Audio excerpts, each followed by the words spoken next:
Hello, good day, everyone. Welcome to Virtual Concert Hall's live music channel. I'm Ouspenskaya, I'm a pianist and joining you from Washington, D.C. suburb, and I'll be your host for today's show. Today's program is building upon a discussion which we had recently, just a few days ago, with the members of our judges panel. And for this season of auditions and competitions, we were talking about networking. How, why, what works in the networking for musicians, especially for musicians in the current environment. Today we will have a very exciting guest. I'm really interested to ask him questions about the networking. Mark Walmsley is going to be joining us in a minute. He is the creator and leader of the Arts and Culture Network, which boasts currently over 80,000 members. And as always, we're here to connect musicians and audiences in live music events, talk shows, and other programs from around the globe.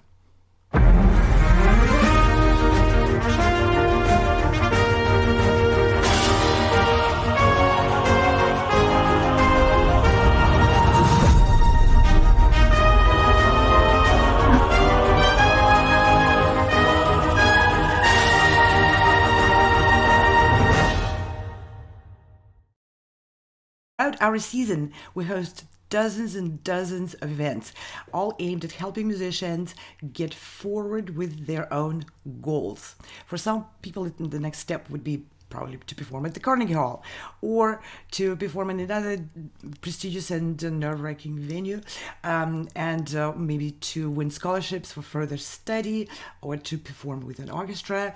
And we provide all these and many more opportunities. Let's get a quick overview of the season.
Wealth of opportunities for musicians and for audiences to connect with musicians. For every one of these events, which you saw briefly in this little trailer, we work also very hard at providing the environment and opportunities and encouragement for musicians to network.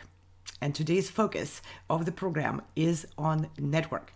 And first of all, I want to thank our partners and collaborators from around the world. Let's bring their logos on screen.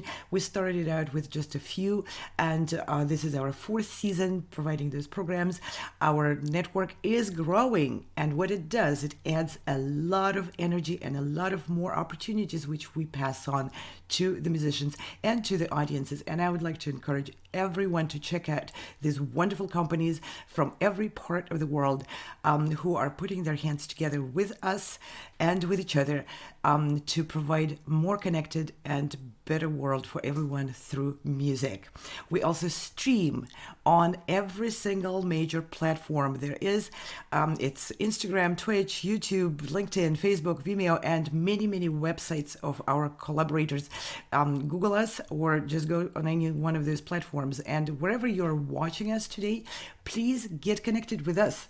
This community of artists, managers, providers, and online platforms are looking to connect with our audience. We want to hear your comments. We want to hear your thoughts. We want to address your questions. And Mark Walmsley, who's going to be joining us in a minute, is also a network guru. So please ask him questions. My questions may not be all of the questions everyone has. So please put comments in the chat wherever you are, on LinkedIn or YouTube or Facebook, and we'll bring those questions for Mark to answer. Now, there are lots of awards, and guests on our daily shows are representatives of many of those companies which are sponsoring and providing awards for musicians. And what you see on the screen are the seasonal awards, and how to get to win those awards. Get involved. Get connected with us. We're all about connection. Apply to our event, of course, and you will be automatically entered to and eligible to win those awards, which encompass scholarships, performance opportunities, and many, many other opportunities, including getting in touch with Mark. And his network is very welcoming, very warm, and I'm very much looking forward to connect with you, to support your projects with the wealth of 80,000 members. And now I want to welcome Mark to our program. Today he is our guest. He's a founder and leader of the Arts and Culture Network and a self-described culture vulture. Mark, welcome. It's a great pleasure to have you. Thank you so much, Anna. It's a delight to be here. I've been looking forward to this, and I must thank you and your colleagues for all of the great work that you're doing. It's been a pleasure getting ready for this and seeing some of the work that you're doing. So thank you so much for inviting me to join you. Thank you. I am so excited about this talk. I have probably about 3,000 questions, no, 80,000 questions. But I'll just stick to as many as we can fit in this program. And I just want to say that Arts and Culture Network is a mission-driven and growing global community, again, of over 80,000 practitioners, professionals, specialists, service providers, and the pulse of your community is series of free networking events on Zoom, which you conduct with people joining you from all over the world, and they're aimed at connecting, starting conversation, exploring opportunities for collaborations. And I want to underscore, there's only so much one person can do. Two people can do a lot more. 80,000 people together can probably make a little dent in the change of the world, right? Absolutely. Independent, self-governed, self-funded, diverse. We're becoming a bit of a force, which is great. You know that happens because a leading publisher published a survey recently, and the Arts and Culture Network was one of the multiple choice answers. So that was rather pleasing. We've hit the radar. But yes, that's well deserved, and it's also very important that they do, because your network is a source of enormous wealth of potential for everyone who joins it, because you can find incredible partners and collaborators, and you can actually do what you always dreamed of doing because you're no longer doing it alone. So can you tell us a little bit about the background? I want to underscore, you are a musician. So this is a musician-driven movement. So just tell our viewers a little bit about yourself. Yeah, so I'm in the UK. I'm about 40 miles east of London, but I trained at the Guildhall School of Music and Drama in London in the 80s as a timpanist and percussionist. And that was where it all started. I then spent about the best part of 15 years on and off in the percussion section of the City of Birmingham Symphony Orchestra while Simon Rattle was the conductor, so that was great. I got to play the triangle in Carnegie Hall, so I peaked. Oh yeah, we need to have you in the Carnegie Hall joining our orchestra, the New York Chamber Players Orchestra, at one of the galas. That would be fabulous. Wouldn't that be fabulous? Yeah. And I played in the pit of some West End shows in central London, and but it was while I was at music college I got the business bug, and I set up an entertainment company. I then went on to set up a web design agency in the 90s when that was a thing. Wow. Designing websites for orchestras, which was great. And then I sort of took a bit of detour through medtech and pharmaceuticals and events, and came back to the Arts and Culture Network in just as we were approaching lockdown, really. I noticed that the group that I had set up back in 2010 was suddenly 18,000 strong, and I thought, well, that's great, but we're not meeting. So because everybody got used to using Zoom, and I wanted to create an environment in which the members could collaborate. So my mission is just to create those connections in a similar way to the wonderful stuff that you're doing, the work that you're doing. Of course, our network is across the arts and culture spectrum, everything from performing arts, literary arts, visual arts, heritage, tourism, leisure, sport, even. So it's quite a broad That's incredible, brush. and I find that is the future of it, because it used to be each of those industries which you just named, arts, culture, arts and culture were interconnected always, but leisure industry and all those other industries, we had a very limited connection with artists and musicians in the past. Okay, if we're looking for an artist, let's find an agent and hire. That's too primitive. There's a lot more people can do together when they connect across the industries, across the geographical barriers, which we can do right now, and that is an enormous source of energy and potential, I think, in your network, where you connect the artists directly with the representatives of all the other industries, because they can hear us out and they can find out what else we can do in addition to just providing background music, right? Exactly that, but few people know that the arts and culture industry makes more money for the British government than sport does. Oh, really? I didn't know that. Absolutely, it's one of our main exports. The Beatles, for example. Sure. So fair enough. It is fascinating, but it's kind of mission driven in that I want to. We don't have any major sponsors. We don't have any grant funding. It's all self-financed by the full members, who pay just £10 per month or the equivalent. So it's 2 cups of coffee in the high street, basically, a month. Absolutely. That's for which there are quite considerable benefits. But what the long-term aim is to create a foundation so that half of the membership fees can be used to support deserving initiatives in underdeveloped communities. So, for example, That's we have a wonderful mission. We have a member who's a young guy. He's in Kampala in Uganda. He has a street dance group. The youngest 4 members of that group are 7 years old, but they're all homeless orphans. So we're able to support that kind of activity, because the golden thread that we have running through the whole network is this undeniable passion for the arts and culture as a force for good around the world. So absolutely, that's the aim. Can I ask you a few practical business questions, since you mentioned the self-funding and all that?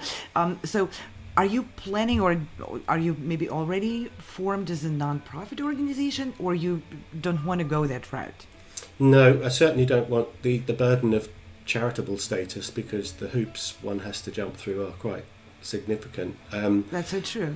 I'm keeping it simple at the moment. So we're effectively a loosely connected partnership, and I'm the sole proprietor. There will be probably a need in the future to establish a limited company or a corporation, but at the moment it's working. It's nice and simple. So that's very interesting. I asked that question a lot of modern, newer community leaders and company leaders, and I hear a lot of feedback from people that going a non-profit route just drains the company of energy, human and other resources, towards just trying to manage the bureaucratic side of it, instead of going directly to doing things you set out to do. Is that similar to you? Because you're in the UK, I'm in the US, and there's some things I don't know about the UK scene, and I'd like to know. Well, yes, it's all about getting things done, really, and wherever it's about momentum, building momentum, reducing friction, so that we can make a difference. We've had people hired during our networking events. We've had artists from 3 different continents collaborating on a digital show. These things wouldn't have happened had we not got this gang together. So yeah, I would keep it simple would be my advice, until you don't have any choice. That's great advice. So I think you more or less addressed the question of how and why, but I still want to get a little bit more grinding on that, how and why you created Arts and Culture Network. It started in 2010 as a LinkedIn group, shortly after LinkedIn allowed people to create groups. I was an early adopter of LinkedIn back in January 2004. Apparently I was one of the first 100,000 users. Amazing. Which is nuts when you think, I think it's... It is nuts. So you were 900. one of the first people who started building websites in the 1990s. In the 1990s, I'll be honest with you, I'd never heard the word website. Yeah, and you were creating them. I taught myself web design in '94, and that helped a lot. But so the LinkedIn group started in 2010, and it grew on its own. And to be honest, I was working in other areas as well, so I kind of forgot about it. I often say I wish I'd done the same with Bitcoin. Yeah, we all wish. Yeah, it's gone. and now the main group has 47,000 members. We have a jobs and opportunities group, an arts administration group, and a theatre group, and the total is over 80,000. And I want to encourage everyone to click on those websites and go and check it out. Thank you very much. We're getting about 300 new members a day at the moment, which is wonderful. Which is great. Wonderful. And we want to bring everyone who is watching these programs, please check out those websites, check out who are the people in there. You will see that people don't just join those groups out of nothing. These are actually great musicians, wonderful promoters, and people who are movers and shakers in our industry and other industries as well. Yeah, I want to also ask you another question. How do you define networking? Effectively, networking is becoming increasingly important. Recruitment agencies are filling fewer jobs. Referrals and introductions are, in our industry, I think somebody quoted recently, 80% of roles in the creative industries are filled, have some kind of referral at their source. And so it's increasingly important, especially for young people, to have a network of people who understand them and what they're capable of doing. I can't remember who coined the phrase, but your network is now your net worth. And yes, I don't know who coined it, but it's a really good expression of it. Yep. Yeah. So networking is really the process of connecting and growing relationships that you can sustain with people who can help you in the future, and vice versa.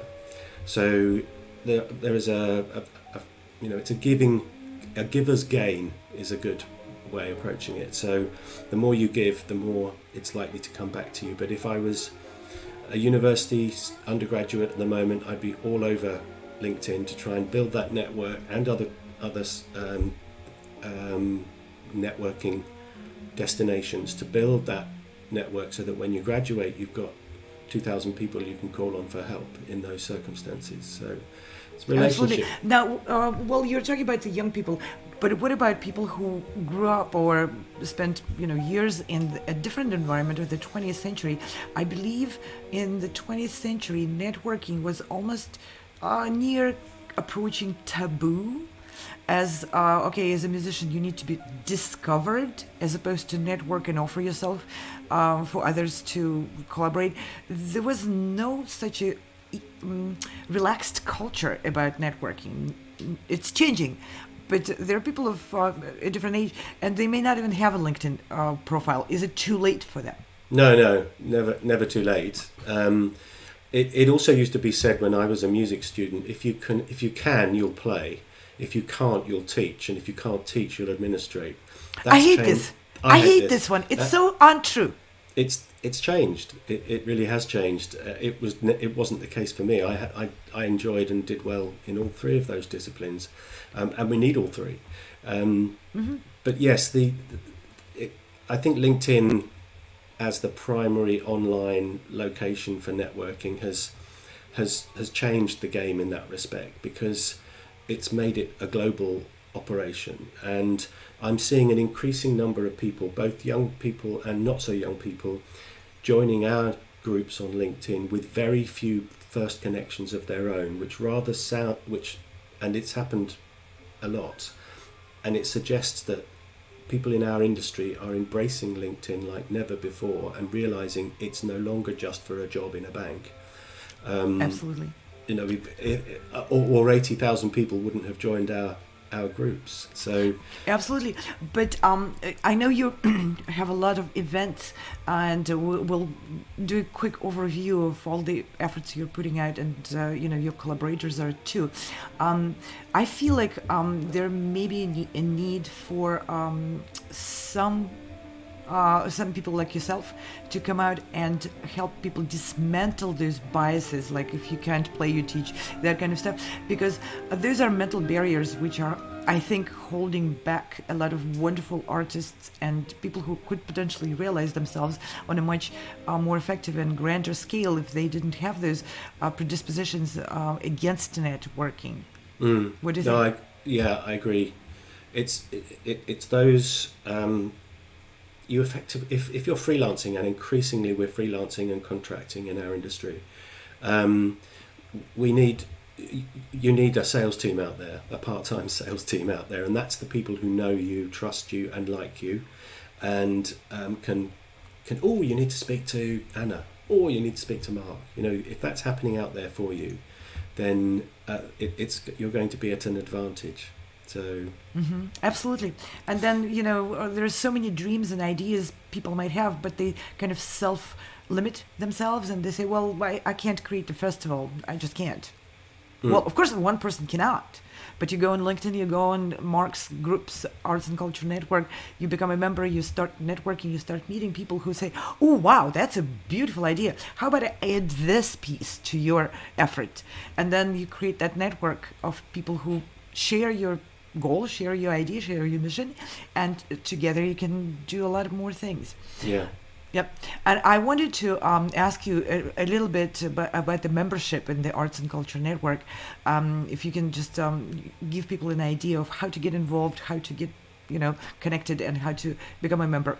And sure. Maybe we can even do a quick overview of what's on your website. Okay. Yeah, that would be great. So this is Mark's beautiful website, and I like that network logo on top. Yeah, that's kind. So there are effectively 3 levels of involvement. The first level is all of the LinkedIn groups, of which there are 4, and they're free to use, of course. And if you join, and if you want to post and introduce yourself to the network, tag me and I'll repost it, which will give it a bit more of a boost. And I want to say something about this. People often assume that influencers, let me just call you for what you are. You are an influencer. People often assume, well, influencers are too busy to pay any personal attention to me. I'm too small for them. This is so not true, because I texted you and you responded. Yeah. And what Mark says, please tag me, I will respond. And I really appreciate you and respect you very much for that kind of, you are really walking your own talk. You say connect on a personal level, connect on a direct level, and you follow up with what you do. I want to tell to everyone who's watching, if you tag Mark, he is going to respond. He is going to pay attention and connect with you and offer you his help. Yeah, I will. And also, we get shout-outs at the events. So we have 3 kinds of events. One is for at lunchtime in the UK, typically, like that one on Thursday this week. Artificial intelligence and creative integrity. This is amazing, an amazing event. I'm definitely attending. Can you tell us a little bit more about it? Yeah, Claire Woods is doing that one. She's an AI marketer, but it's going to be she's going to do a 10-minute speed webinar. But also it'll be an open discussion around all our experiences with artificial intelligence in our work. So that'll be interesting. It's only an hour. Everybody gets to meet 7 people at random for 5 minutes in private. It's free. And it's free. And it's not a pitch fest. It's a hello, my name's Mark. What do you do? And then the next one I think is our global networking. That's going to be on the 19th of October, so that's 10 a.m. Los Angeles, 1 p.m. New York, and 6 p.m. London. So, and I'm doing a quick spot on a concept called minimalist marketing on that one. And then we're face to face in London again at the end of October. Where do you hold those face-to-face events? I'm a fellow of the Royal Society of Arts, so as a fellow, we get use of the central London location. That's not it, by the way. That's the Royal Opera House, but in Covent Garden. But we were there last Friday as well. We had quite a few people who could get to London, and they travelled quite some distance. So all of these events are free, or there's an option to donate. But and then we've got Charlie is doing the Unnatural Networker. So anyone who's not comfortable networking, he'll be able to help in that one. This is perfect. Anyone who has those mental barriers against networking and feels like I don't know how to do it and I'm not even sure I'll be judged harshly for trying to do it, this is the event for everyone who feels that way. And then this is the next Asia Pacific one, so that's at a more convenient time for colleagues down under and in the Far East. And then we go right into 2024. Please don't feel as though you need to go through all of them, but they're all Sure. updated. They're all updated on the website. So the events are the second level of involvement. They're great fun. We've had people hired during the meetings. Alex was a young writer aspiring to get into journalism writing, so he was hired during his 5-minute meeting, which was hilarious. Oh wow, yeah, that's wonderful. And for those who want a little bit more of a boost in their profile, their network, their career, and or their business, we have a full membership program, which is only £10 a month. I think that's $12 or €13, perhaps. It's the equivalent of 2 cups of coffee. Nowadays, it doesn't even cover your little snack at a coffee shop. Yeah, but the thinking behind that is that we're going to be stronger as a community and as a network if a large number of people pay a small amount rather than the opposite. So what we do is I interview the new member. We publish that to YouTube. It gets embedded in a page on this website. And there's Julia, for example. You can. Oh yeah, let's use Julia as an example, just to see what the members get and what kind of interview they get. Let me see if I can get to her profile. Oh, that's beautiful. She's a cellist. Wonderful. She's a cellist and often in the London Philharmonic Orchestra. And so this is where I get to add a profile. We optimize it for search so that it's easily found, and then we embed the videos of the interviews here. I believe we have a sample of. I think we do. Yeah. Let's hear a little bit about of that interview. The way you do that.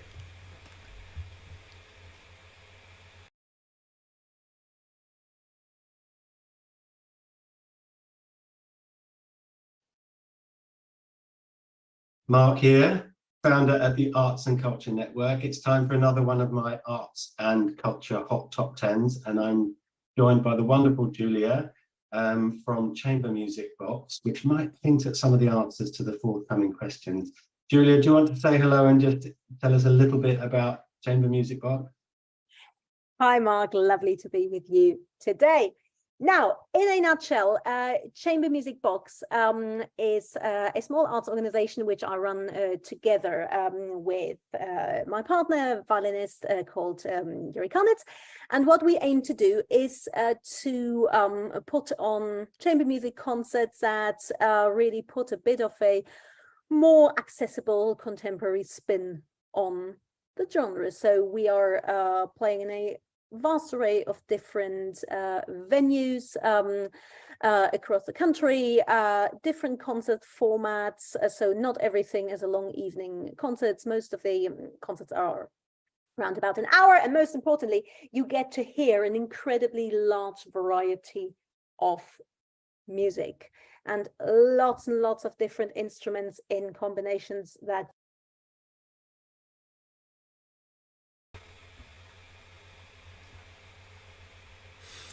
That was great. That was Julia. But what we didn't. Please go and have a look at the rest of the video for that, because the Arts and Culture Hot Top 10 is a great icebreaker. It's lovely because I ask for the interviewee's favourite from 10 different art forms.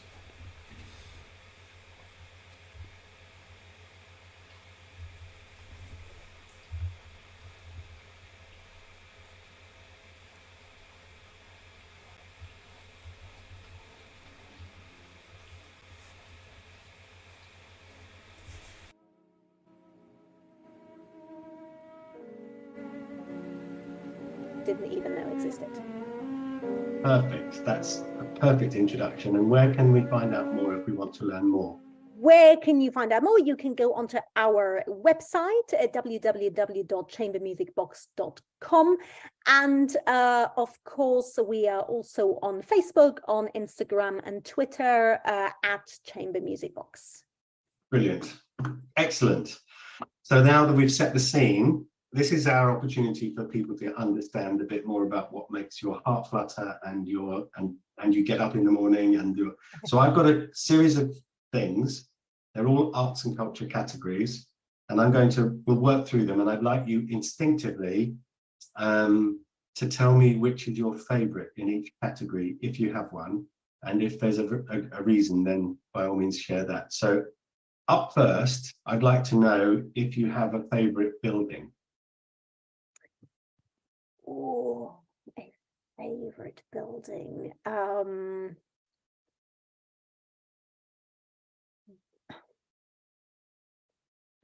They're quite a few, I have to say. Favorite building off the top of my head, what comes to mind? The first one I thought of was the Sagrada Familia. Nice. Beautiful. That's a good one. I was expecting it to be a concert hall, but there you go. And do you have and the idea is that these are the ones, it's the one you could not live without, okay, in each of these categories. Okay. You have to, okay. So the next one is book. Do you have a favorite book? Oh, a favorite book. You're looking behind you at your background. Yes, I'm looking behind me because you see I'm in front of all our lovely books here. Again, I would probably struggle to pick a favorite, but in terms of genre, one of my absolute favorites is Russian literature. Okay. So are we thinking Tolstoy, or are we thinking? We are thinking in the direction of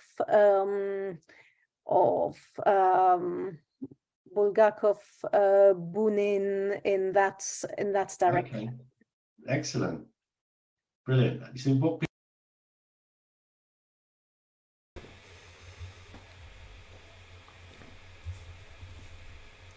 All right, that's wonderful. So I love, Mark, how you conduct those interviews, because you're giving people a platform, basically an opportunity to share themselves beyond their craft.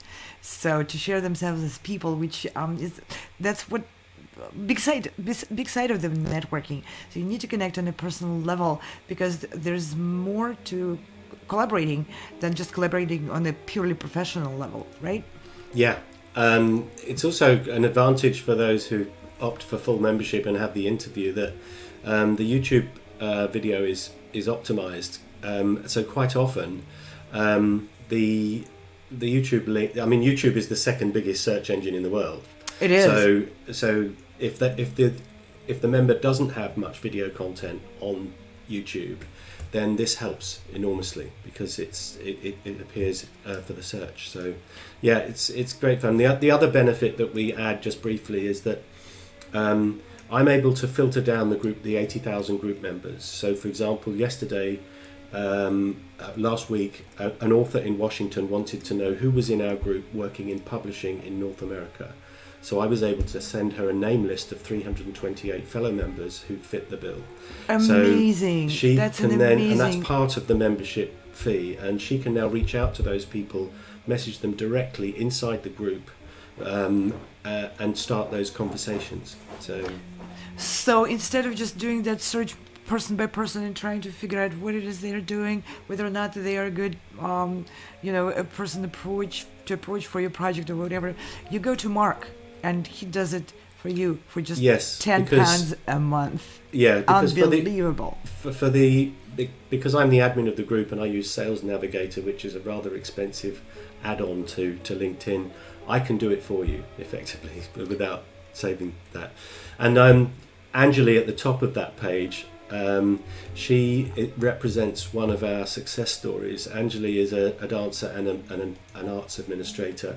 She was 48 hours away from having to fly back to India because her work visa was coming to an end.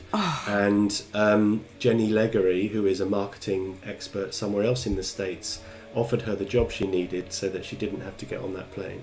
Amazing. And she's gone on to do some fantastic work since, and she does an awful lot for charity. So that was a nice success story. Yes. Those interviews were fun as well. That's one of the many stories I know you have, Mark, of empowering people to do what they thought was impossible. Yeah, and that's talking about things that are doing. impossible. Talking about this piece behind me is by one of our members, the abstract artist Farah Syed. She teaches blind people how to paint. Amazing. I know, incredible. We can all tell the difference between colours by touch, apparently. Wow. She does some great work with that. Amazing. So, like people say, be out there, be seen. But how? You need help.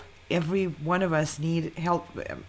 Understanding how to do that, but not only, we need other people to add to our goals, to our mission, to our energy. And when you're ready, go to Mark. I want to encourage everyone, go to Mark and go to his community of like-minded people who are really doing just that, adding their enormous power of community to your own projects, to your own dreams, and helping us all fulfill ourselves. And that's collectively we're gonna make the world better by doing that. It's like incredible. You don't even know what you can do, like help someone stay in the country where they want to stay and be fulfilled, or help someone teach more blind people to paint, and it's like the list goes on and on. It's forever. Yeah. Thank you very much, Anna. Mark, thank you for being who you are, for being the influencer you are, for putting your incredible energy and your wonderful, kind, giving heart into this work. I feel really honored and blessed to have met you. That's very kind, and thank you so much for inviting me to join you today. It was a great pleasure, and I want to say we had an honor and a great pleasure to present Mark Walmsley, creator of Arts and Culture Network.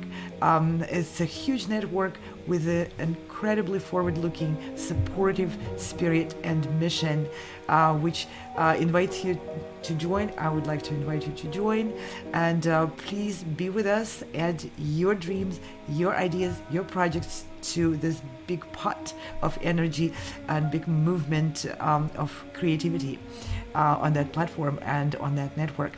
And with this, I want to thank everyone who supports our programs, all the collaborators and sponsors and partners. Thank you all very much for being with us, for adding your energy to our own efforts. And of course, I want to thank every one of our guests. I want to thank Mark for being a guest on our program. We're streaming on every single platform, major platform. You can find us, and please get involved, get in touch, be part of our mission. And thank you, our incredible team of musicians, artists, collaborators. And I want to give special thanks to Jennifer Wang and James Walt, who were directing this show for us. And I want to thank our viewers for being with us today. Please tune in. We are live at 12 noon every day, Eastern Standard. Do your own calculation what that time zone is it for you. And again, thank you for being with us, and we'll see you again tomorrow. Bye now. Thank you, Mark.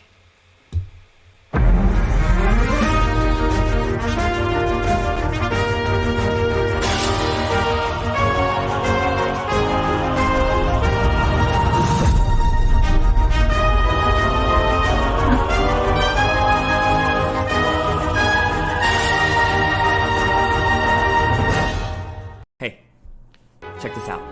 I know you have always dreamed of performing in Carnegie Hall, so I think this 2023 to 2024 season at Sound Espressivo would be perfect for you.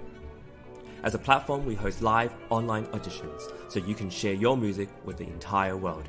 Then we send you to incredible in-person venues like Carnegie Hall so you can perform solo, as a duo, as an ensemble, and with orchestra. This year we have a total of 4 gala events at Carnegie Hall, as well as 4 different opportunities to perform with orchestras in the US, in the Czech Republic, and even in Egypt. We want to help you fulfill your musical dreams. Go to soundexpressivocompetition.com to check out our season and to apply.